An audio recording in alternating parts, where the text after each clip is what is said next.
Das ist ja ein Fax von der BNO. Die schreiben, dass der Scheich Anteile an zahlreichen Firmen besitzt, die mit Kinderarbeit in Verbindung stehen. Wollen Sie mir etwa unterstellen, ich billige Kinderarbeit? Nein, das war nur eine Frage. Sie beschmutzen die Ehre meiner Person und die meiner Familie. Und jetzt glaubst du, sie verknallt sich in dich, weil sie nicht auf Chefs, aber auf Vollidioten steht, ne? Du hast doch selbst gesagt, du wirst nichts mit Kollegen anfangen. Ausnahmen bestätigen die Regel, oder? Jessica und du, ihr seid gute Freundinnen. Vielleicht tun wir die ganze Zeit so, als wären wir Freundinnen, aber in Wahrheit sind wir nichts.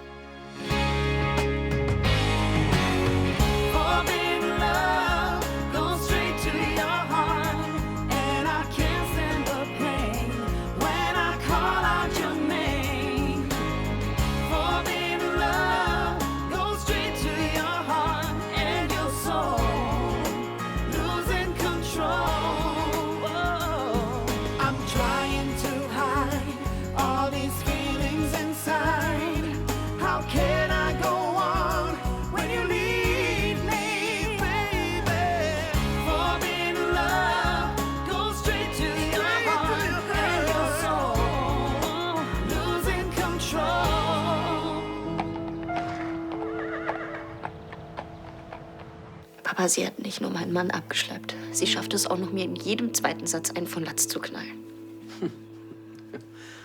Ja, sie ist nicht gerade sehr sensibel. Eben. Und ich habe wirklich keine Lust mehr, ständig ihr Fußabtreter zu sein. Also ich glaube, wir waren niemals Freundinnen und wir werden es in diesem Leben ganz bestimmt nicht mehr sein. Und je eher wir das erkennen, desto besser. Ich weiß, dass du verletzt bist. Aber ihr drei seid jetzt eine Familie. Ob du das willst oder nicht. Wir drei eine Familie. Ganz ehrlich, welche Rolle habe ich denn da? Hagen ist der Vater, Jessica die Mutter. Wo bleib ich? Was glaubst du, wie ich mich gefühlt habe, als das mit Ansgar und Kim rausgekommen ist? Ich hätte den ganzen Wald roden können, mit bloßen Händen. Ich wusste überhaupt nicht mehr, wo mein Platz ist. Aber dann habe ich begriffen, dass Victoria und ich, dass wir zusammengehören. Dass wir eine Familie sind. Und so ist es auch bei dir.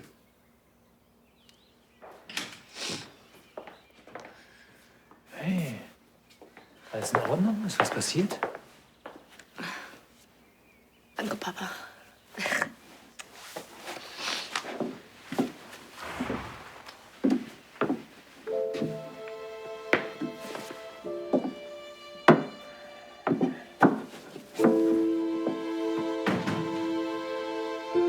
Jessica?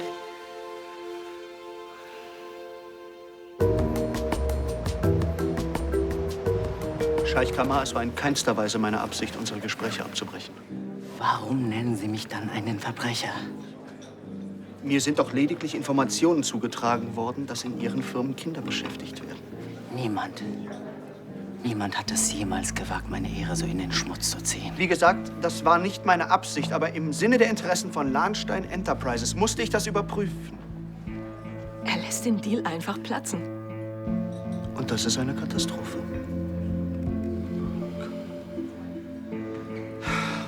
Die rechnen doch alle schon fest mit seinem Geld. Hätte ich einfach gar nichts sagen sollen? Also ich könnte niemals für eine Firma arbeiten, die Kinderarbeit toleriert. Sie haben völlig richtig gehandelt. Die Frage ist, ob mein Vater das genauso sieht.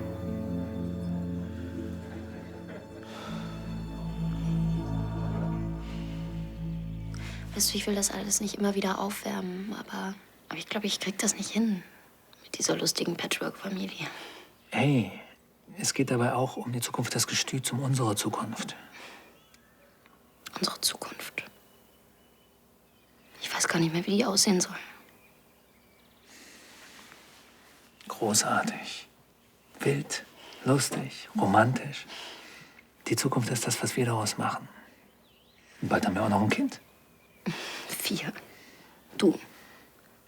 Du hast bald ein Kind. Und Jessica. Und willst du wissen, wer ich darin bin? Du bist meine Frau. Und wenn schon. Solange mich Jessica in euren 3 Jahren nicht akzeptiert, bin ich gar nichts. Sie lässt mich ständig spüren, dass ich mit dem Baby nichts zu tun habe. Und was wird jetzt aus uns allen?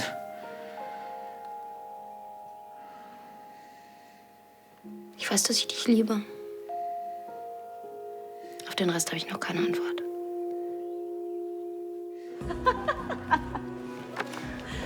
Was lachen die denn die ganze Zeit? Ist der Typ Komiker oder was? Lass mich raten, sie fummelt sich in den Haaren. Quatsch.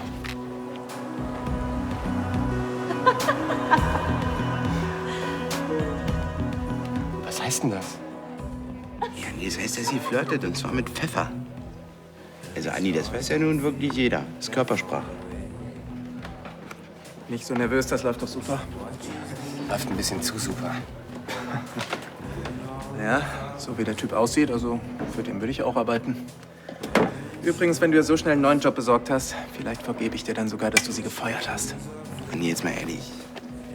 Dein 3-Stufen-Plan, das ist einfach, das ist eine Luftnummer. Ihr erst zu kündigen, weil sie nichts mit dem Chef anfängt, ihr dann diese Stelle zu besorgen, damit sie dankbar ist und dann irgendwann... Komm, sag mir mal lieber, wie ich aus der Nummer wieder rauskomme. Sag ihr einfach, was du fühlst. Fertig. Na, endlich. Mann, das gibt's doch nicht.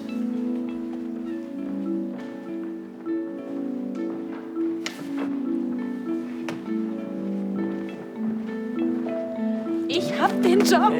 Ja, das ist doch ein Wahnsinn. Der ist süß, oder? Der ist süß. Danke.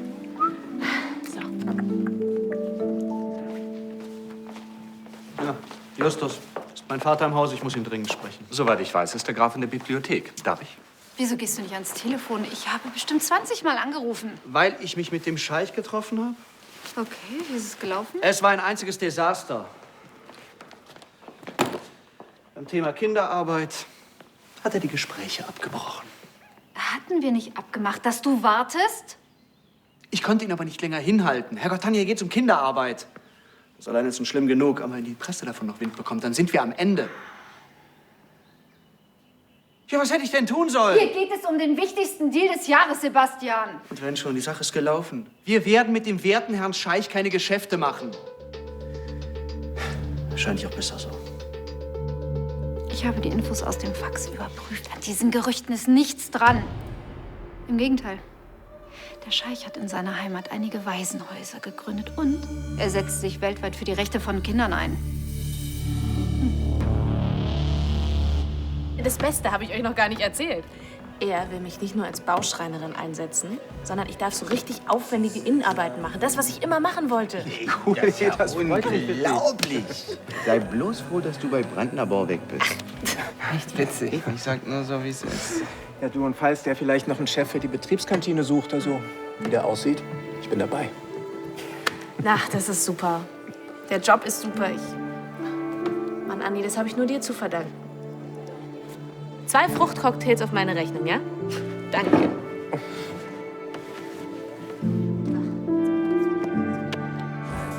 Das war alles gelogen. Das mit unserer Freundschaft, dass wir zusammenhalten.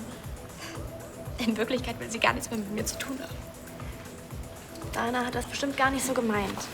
Manchmal redest du dir doch was ein. Weißt du noch, als du dachtest, dass der Typ aus dem Lager in dich verschossen wäre? Da hatte ich doch auch recht. Alle Typen aus dem Lager stehen auf mich.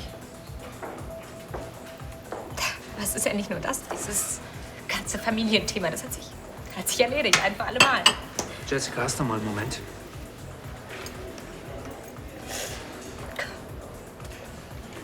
Oh Gott, du stinkst nach Pferd. Hättest du nicht mal duschen können, bevor du herkommst? Klar, gibt's auch eine Kleiderordnung? Was glaubst du denn, warum dich hier alle so anglotzen? Haben wir den Laden hier faktisch gehört? Zu viel Kaffee während der Schwangerschaft soll nicht gut sein. Ach, fängst du jetzt auch noch an, mich hier rumzukommandieren? Bringt dies nicht, ist das nicht, ihr könnt mich alle mal. Überraschung, ich lebe noch. Ich habe so die Schnauze davon voll, dass sie sich ständig in alles einmischen muss. Und das habe ich auch gesagt. Ich bin die Mutter und sie ist streng genug und gar nichts.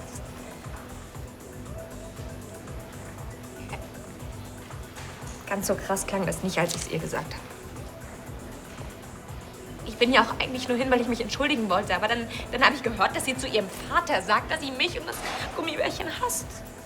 Jessica, kannst du nicht einmal nachdenken, bevor du den Mund aufmachst?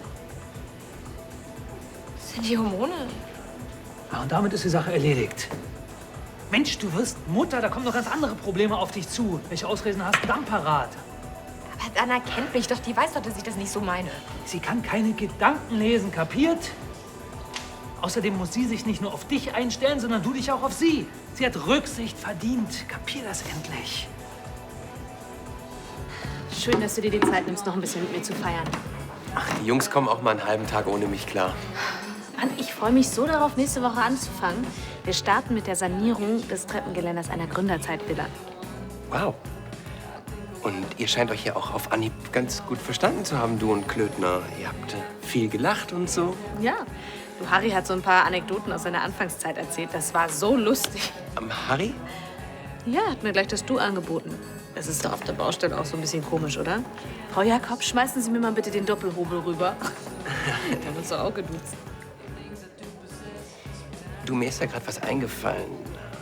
Jetzt, wo wir nicht mehr als Chef und Angestellte zusammenarbeiten, da könnten wir doch auch mal zusammen um die Häuser ziehen, so, ohne dass sich jemand dabei komisch fühlt, meine ich. Warum nicht? Ja, und wenn du dann schon so in Feierlaune bist, wie wär's denn mit heute Abend? Super. Du, dann kann ich dir gleich noch ein paar Bierchen ausgeben als Dank für die Vermittlung. Warte mal. Jakob, hallo? Hallo, Harry. Ja? Die jetzt gleich? Okay. Nein, ist kein Problem. Super. Ich freue mich. Bis dann. Was wollte der jetzt schon wieder? Hat mich gefragt, ob ich mit nach Köln fahren möchte. Zu einer Baustellenbesichtigung. Allerdings weiß ich jetzt nicht genau, wie lange das dauert. Vielleicht verschieben wir unser Treffen lieber. Ist das okay? Ja, klar. Aber er holt mich ja direkt von zu Hause ab. Insofern können wir jetzt noch ein bisschen was zusammen trinken. Nee, du, lass mal. Stichwort Bauunternehmen. Ich muss doch noch was checken.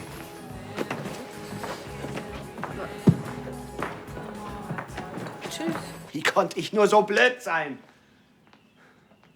Und meinem Vater, dem erzähle ich natürlich auch noch, nein, du brauchst nicht mitkommen, das mache ich alleine. Also, ich habe dir ja gesagt, du sollst nichts überstürzen, aber du musstest ja unbedingt die Welt retten. Scheich Kamal hält sein soziales Engagement ziemlich unterm Teppich. Das Ganze läuft unter dem Familiennamen seiner Mutter. Ich habe ihn in seiner Ehre gekränkt. Das ist in seinem Kulturkreis der so ziemlich schlimmste Fauxpas, den man sich leisten kann. Hätte ich ihn auch gleich fragen können, ob er Damenunterwäsche trägt. Ja, das hättest du tun können. Weißt du, was ich mich frage? Woher kommt dieses Fax überhaupt? Wer hat Interesse daran, so ein Gerücht zu verbreiten? Irgendwelche Aktivisten, die auf der falschen Spur waren. Neider, Konkurrenten, was weiß ich. Der Scheich ist ein Mann, der genug Feinde hat. Aber das hier ging gezielt gegen Lahnstein Enterprises. Genau genommen gegen dich. Das war eine Falle, um die Investition zu verhindern. Kommt doch nur einer in Frage. Meinst du Ansgar? Damit würde er den Fortbestand der Firma gefährden. Und seine eigene Bank. Und dich als Nachfolger unmöglich machen. Sebastian, Ansgar will die Macht im Gremium. Natürlich schießt er gegen dich. Das mag ja sein, aber noch hat er mich nicht getroffen. Also ehrlich gesagt, hast du gerade den größten Deal des Jahres versaut? Noch nicht. Solange der Scheich noch in der Stadt ist, werde ich nichts unversucht lassen. Ich werde mich in aller Form entschuldigen. Wenn es sein muss, dann führe ich da einen Schleiertanz auf. Alles, was nötig ist. Na, wie ist das Gespräch mit dem Scheich gelaufen? Ich muss noch mal ganz dringend in die Stadt, aber später erzähle ich dir alles in Ruhe, okay? Was ist denn mit ihm los? Wer versteht schon die Männer?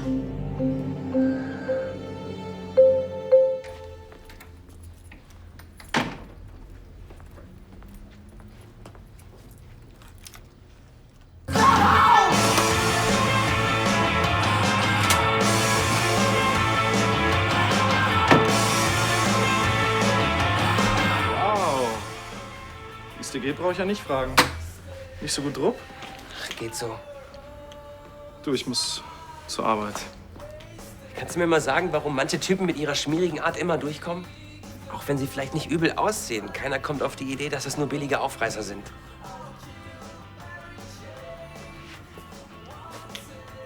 Bist du belästigt worden? Nein, aber Bella ist auf dem besten Weg. Ja, Olli hat mir von ihrem neuen Job erzählt und ihrem neuen, schnieken Chef. Klingt doch eigentlich alles ziemlich gut. Wenn man mal davon absieht, dass der Typ ihr gleich das Du angeboten hat und sie zum Abschied immer ablutscht. Jetzt will er auch noch mit ihr auf die Piste gehen. Und sie hat noch nicht mal einen Arbeitsvertrag unterschrieben. Also wenn du mich fragst, sucht er keine zum Schreinern, sondern eine zum Hobeln. Man könnte ja fast den Eindruck bekommen, du wärst eifersüchtig. Ach, so ein Blödsinn. So, wir versuchen einfach von der Baubranche Frauen zu begeistern und so ein Playboy macht uns den Ruf kaputt. Ja, ist sehr löblich, dass dich das so beschäftigt. Aber Andi, irgendwie scheint dich ja schon zu interessieren, was Bella über ihren neuen Chef denkt, oder? Mein Vorschlag? Frag sie einfach.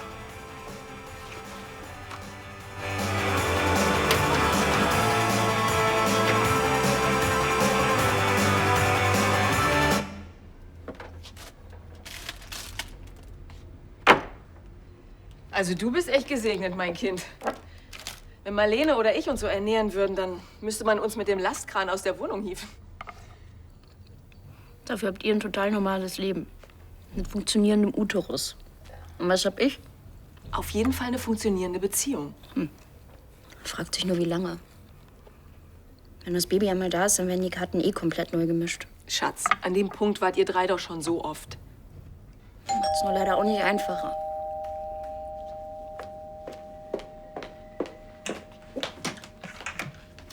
Oh, Jessica. Hallo, ist Dana zufällig da? Komm rein. Danke.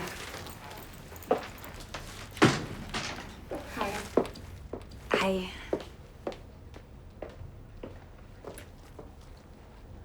Ja, ich wollte noch mal mit dir reden wegen vorhin. Das, was ich da gesagt habe, das war eigentlich... Ist schon gut. Vergiss es einfach. Dann sind wir wieder gut? Ich weiß, dass du denkst, dass es mit uns dreien nicht funktioniert als Eltern und Freunde. Aber dass wir beide uns verstehen, das ist mir wirklich wichtig. Und nicht nur wegen dem Baby, sondern... Okay, wir haben jetzt vielleicht nicht so viel gemeinsam. Du stehst mehr auf Pferde, hast keine Ahnung von Klamotten und...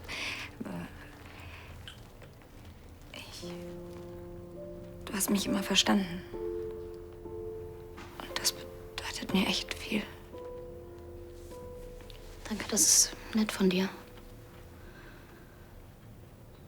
Aber weißt du, manche Dinge sind einfach so groß, dass keine Freundschaft es aushält. Was heißt denn das jetzt? Tut mir leid, ich weiß nicht.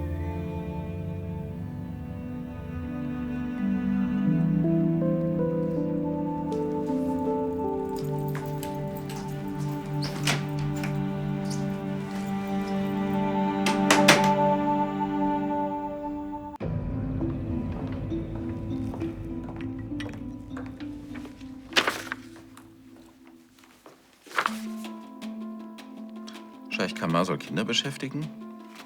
Jeder weiß, dass der Mann ein großer Wohltäter ist. Deswegen ist der Deal auch geplatzt. Bist du zufrieden? Warum sollte ich, Tanja? Dein talentfreier Ehemann hat gerade unseren wichtigsten Investor vergrault. Ja, scheint dir nicht wirklich viel auszumachen. Ja, sagen wir mal so. Die Geschichte beweist, was ich schon immer wusste, dass er unfähig ist, Ludwigs Nachfolger zu werden. Mir ist es lieber, alle erfahren das jetzt, bevor er die Firma ruiniert. Genau, das war dein Plan, oder? Du lockst Sebastian in eine Falle und hoffst, dass er sich als Nachfolger disqualifiziert. So was traust du mir zu, Tanja? Ich bitte dich, Ansgar, wir sind unter uns. Ja, und ich wäre gerne dabei gewesen. Bastian, der Trottel, beleidigt den edlen Orientalen, weil er gutgläubig ist wie ein Schaf. Weißt du, ich beobachte dich schon eine ganze Weile. Glaub nicht, dass mir entgeht, was du so treibst. Ich glaube, die ganze Krise passt dir hervorragend in den Kram. Tanja, ich bitte dich. Meine Bank ist pleite. Was sollte mir daran gefallen? Nur weil die Bank pleite ist, musst du es ja nicht sein. Du willst den Kahn auf Sand setzen, um leicht an die Spitze zu kommen. Das werde ich verhindern. Darauf kannst du dich verlassen.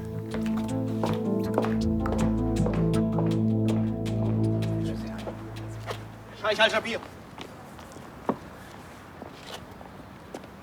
Was wollen Sie, Graf Landstein?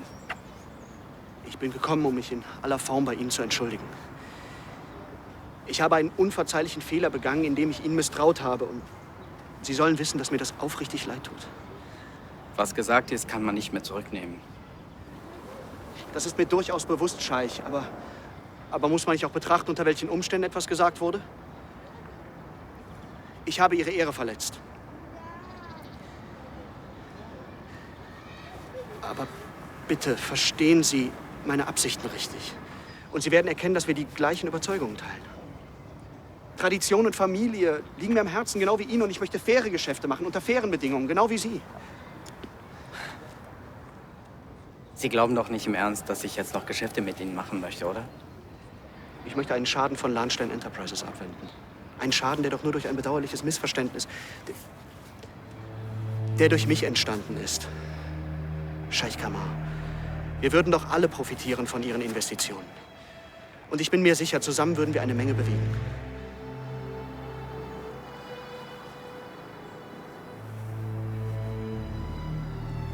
Okay.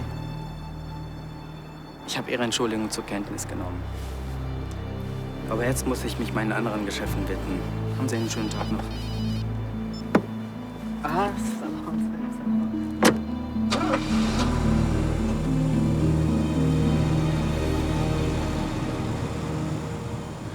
Warum ist alles so kompliziert? Ich bin zur Oberzicke mutiert, so kenne ich mich gar nicht. Ich finde, du bist zu streng mit dir. Du hältst dich doch wirklich bewundernswert.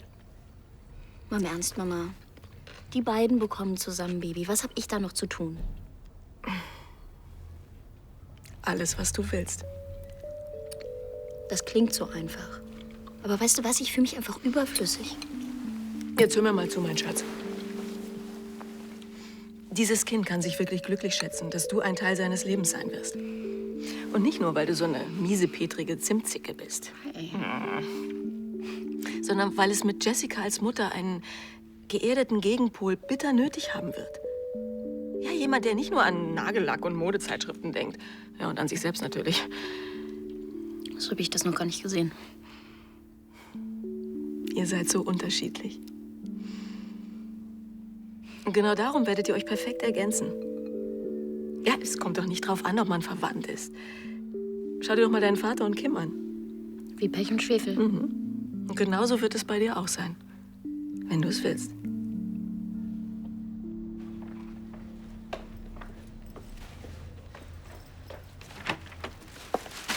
Ach, hey, Bella.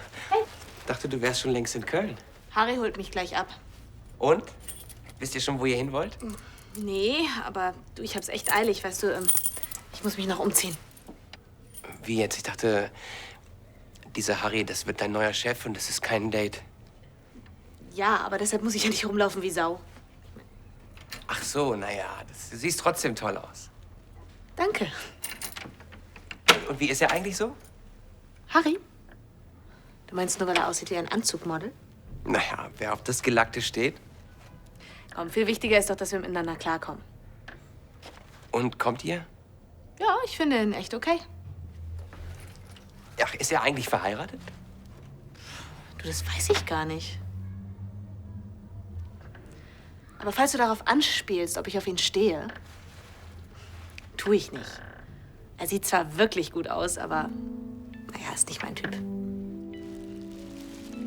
Und er ist ja auch dein Boss. Das kommt noch dazu, ja. Du, bis später, ja? Viel Spaß mit den neuen Kollegen. Danke.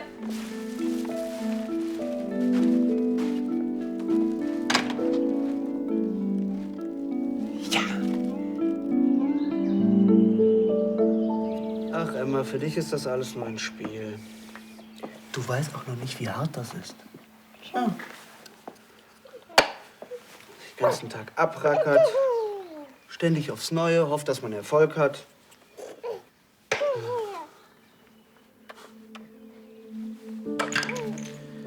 Und dann verbockt man's.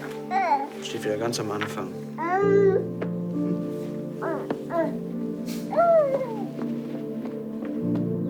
Hey, mein Schatz, ich bin's. Ich bin wieder zurück im Gestüt, also ruf mich doch mal bitte an, ja? Bis dann. Guck nicht so erwartungsvoll. Das ging voll nach hinten los. Habt ihr euch wieder gestritten? Schlimm. Sie war ganz ruhig, irgendwie müde. Verstehe. Nein, das tust du nicht. Also normalerweise, da regt sie sich auf oder wird sauer. Das ist zwar ätzend, aber das ist normal, aber wenn sie so drauf ist, dann muss sie echt am Ende sein. Ich weiß, ihr denkt immer, dass ich gar nicht kapiere, was um mich herum passiert, aber so ist das nicht. Ich kenne Dana. Sie ist mir echt wichtig. Du kannst sie nicht zwingen. Ja, vielleicht hast du recht. Vielleicht steigt Dana aus unserem Arrangement aus und wirft das Handtuch. Aber du für dich, du hast das Richtige getan. Danke. Papa.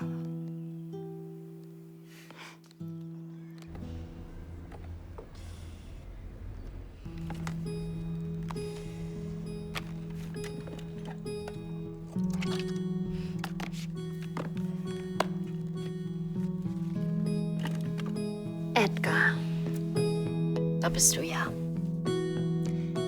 Dass wir uns so schnell noch mal wiedersehen. Bereit für einen neuen Einsatz?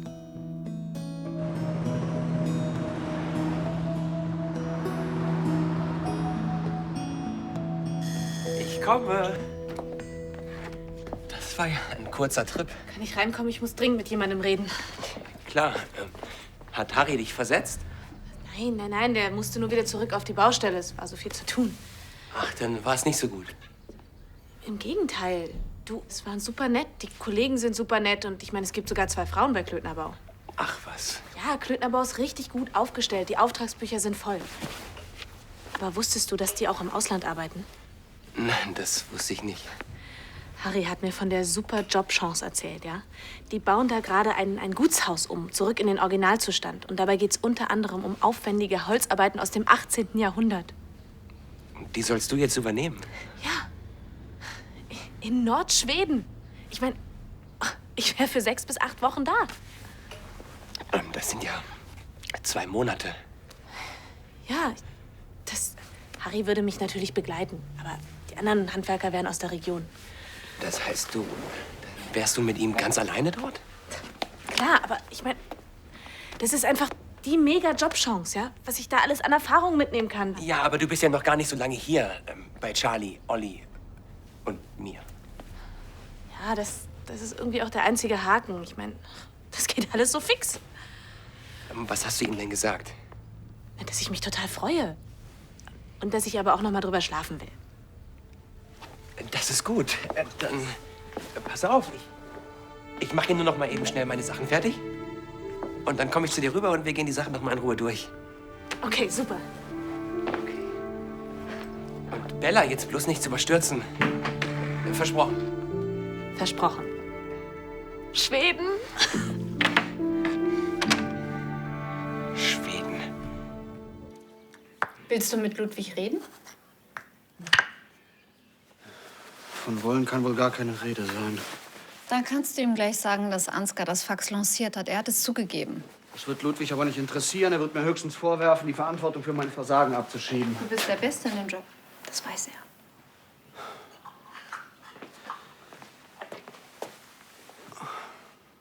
Vielleicht musst du dich doch damit abfinden, hier nicht die First Lady zu werden. Nee, das bin ich in jedem Fall. Ja, bitte? Entschuldigen Sie die Störung. Vor dem Schloss ist soeben der Wagen von Scheich Kamar al-Jabir vorgefahren. Will er dich mit dem Krummsäbel zum Duell fordern? Oder meine Entschuldigung war doch nicht ganz umsonst.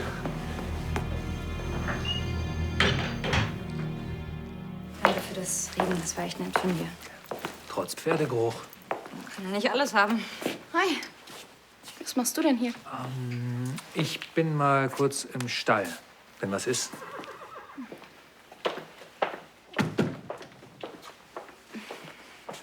Tut mir leid. Was ich eben gesagt habe, das sollte nicht so hart klingen.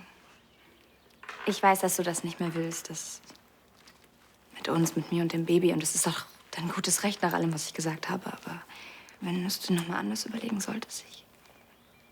Oh Gott, ich weiß ja gar nicht, wie ich das alles ohne dich schaffen soll. Du bist tougher, als du denkst.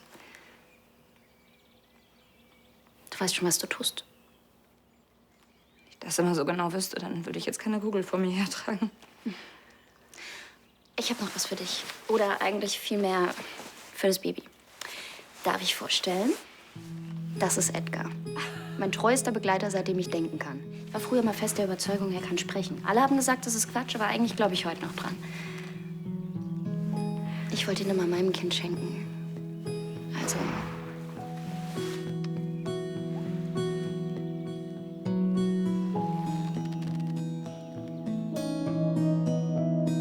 Unser Kind.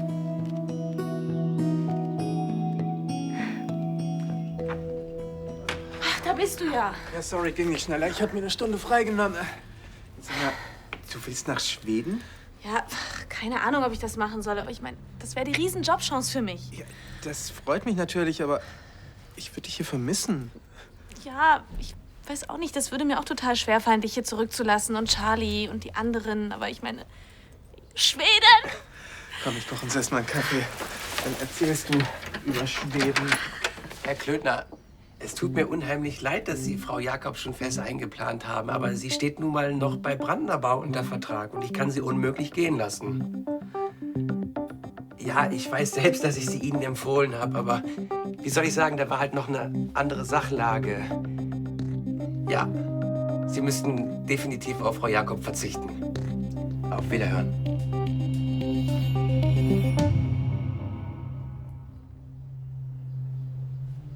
Olli, lässt uns mal kurz allein, bitte. Klar.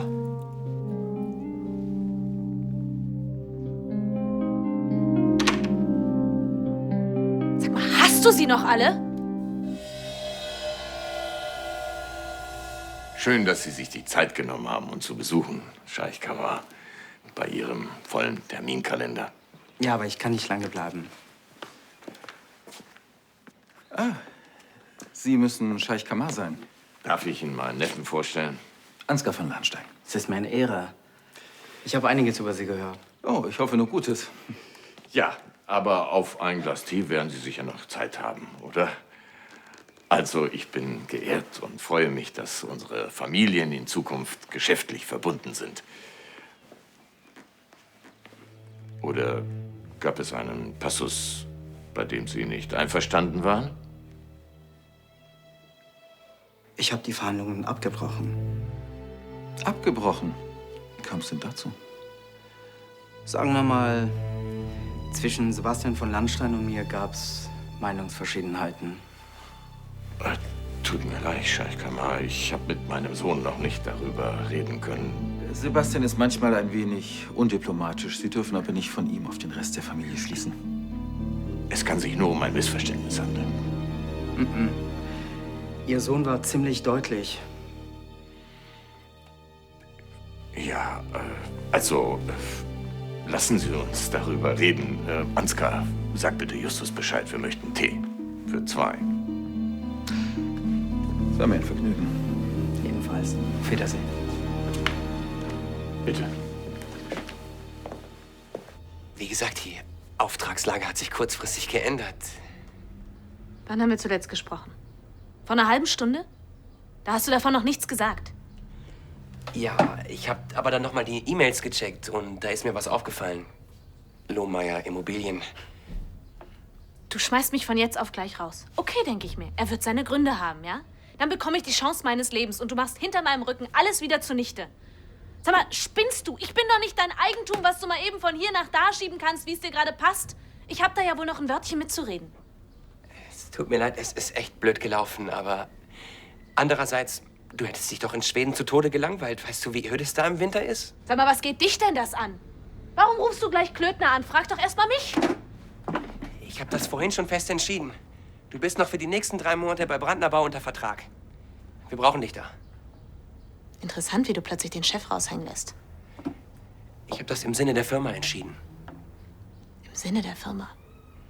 Weißt du, was du hier abziehst? Sowas habe ich wirklich noch nie erlebt. Ach, jetzt komm mal wieder runter. Dir hat's doch bisher bei Brandnerbau auch gefallen. Du arbeitest weiterhin mit mir.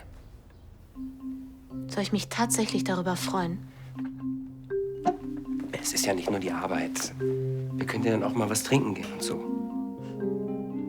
Das kannst du vergessen. Du bist so ein Arschloch!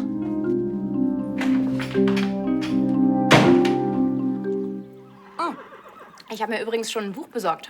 Gesunde Ernährung in der Schwangerschaft. Du gehst es ja jetzt richtig professionell an. Na, wenn ich was mache, dann richtig. Auf uns. Ich bin froh, dass wir das zusammen durchziehen. Ich auch. Und in Zukunft reden wir vernünftig miteinander. Kein Rumgezicke mehr. Versprochen. Abgemacht. Den Kleinen hätte es nicht besser treffen können als mit euch beiden.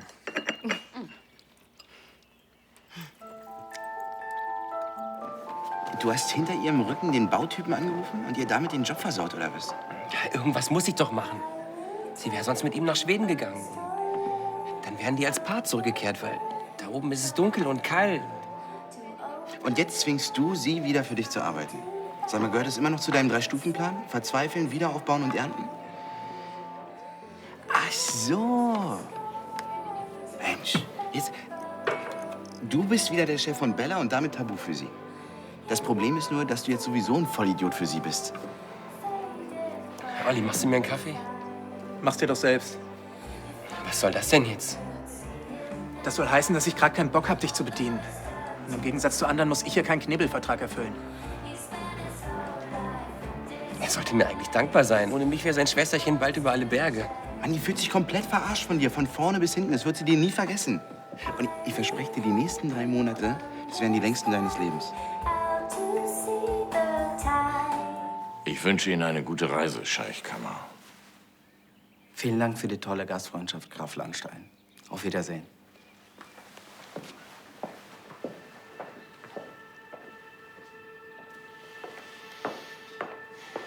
Sind alle im Esszimmer? Gräfin Rebecca und Graf Tristan sind leider verhindert. Termine. Na gut. Ich habe euch etwas Wichtiges mitzuteilen. Scheich Kamar und ich hatten ein sehr intensives Gespräch. Schön. Sollst du Sebastian ausliefern? Wird er öffentlich gesteinigt? Nein. Sebastians Entschuldigung und sein couragiertes Auftreten haben ihm sehr gefallen. Er hat den Kooperationsvertrag unterschrieben. Das ist ein wichtiger Schritt in die Zukunft von Landstein Enterprises. Hey, bist ja gar nicht so unfähig, wie du aussiehst. Da ist noch etwas. Ich habe mich entschlossen, aus dem Geschäftsleben zurückzutreten. Über meine Nachfolge ist ausreichend diskutiert worden. Das soll nun ein Ende haben.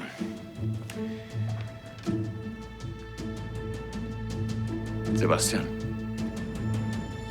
ich frage dich hier offiziell. Bist du bereit, mein Nachfolger zu werden?